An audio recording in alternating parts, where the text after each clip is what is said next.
Welcome back. In the last video, we defined what a proof is. Now we actually write some. We're going to learn the two most common techniques for proving an if-then statement, which is the most frequent shape a theorem takes. First, direct proof, the natural forward approach. Then proof by contraposition, which uses a logical equivalence you already know to attack the problem from a smarter angle, and both worked line by line. Start with the most intuitive method, direct proof. To prove if P then Q, you assume the hypothesis P is true, and then you reason forward, chaining together definitions and known facts until the conclusion Q falls out on its own.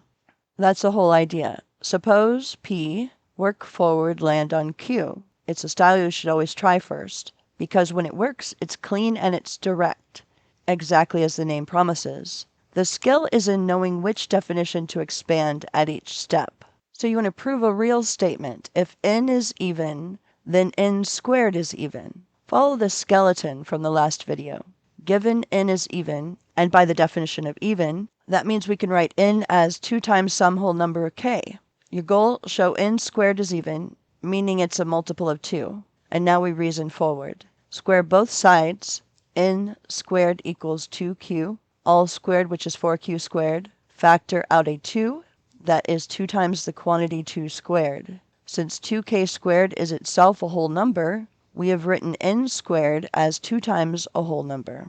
Therefore, n squared is even. Notice we never picked a specific value of n. This argument holds for every even number at once. And that's the power of proof, QED. Sometimes the direct approach stalls. You assume P, and it just does not hand you anything concrete to push forward with. Here's where a tool from Module 1 rescues us. Recall that a conditional and its contrapositive are logically equivalent. P implies Q has the exact same truth value as not Q implies not P in every row of the truth table. That equivalence means proving the contrapositive proves the original completely. That's not a shortcut or an approximation. It's a legal substitution, fully airtight. And you reach for it precisely when assuming not Q gives you something far more concrete and workable than assuming P ever did. So let's see it rescue a proof. The claim, if n squared is even, then n is even. Try direct. Assume n squared is even, but n squared is even is awkward to work with. It does not cleanly tell us what n itself looks like. So flip to the contrapositive.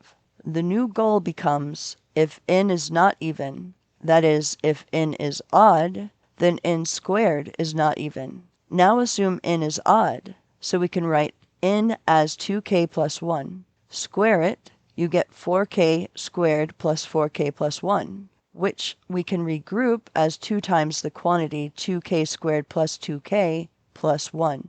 That is 2 times a whole number plus 1, which is the definition of odd. So n squared is odd, meaning not even. The contrapositive holds, and because it's equivalent to the original holds too, QED. So how do you decide which to use?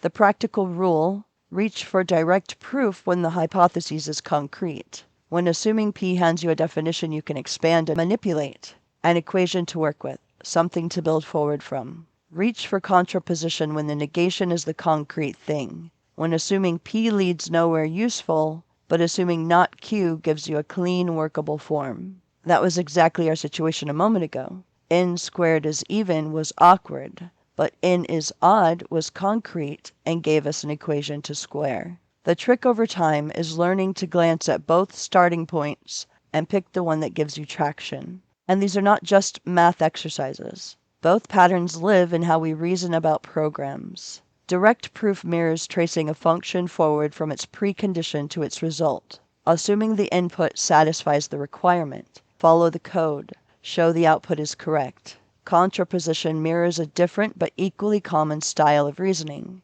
If the output came out wrong, then some input assumption must have been violated. That's the logic underneath defensive checks, guard clauses, and invariants, where you reason backward from a bad result to the assumption that must have failed.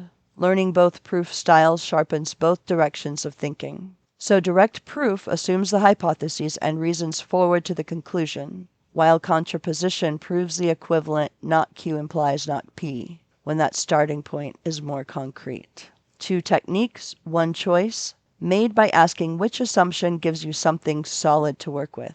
In the next video, video 10, we'll add a third and famously powerful technique, proof by contradiction, where we assume our claim is false and watch that assumption destroy itself. Please subscribe.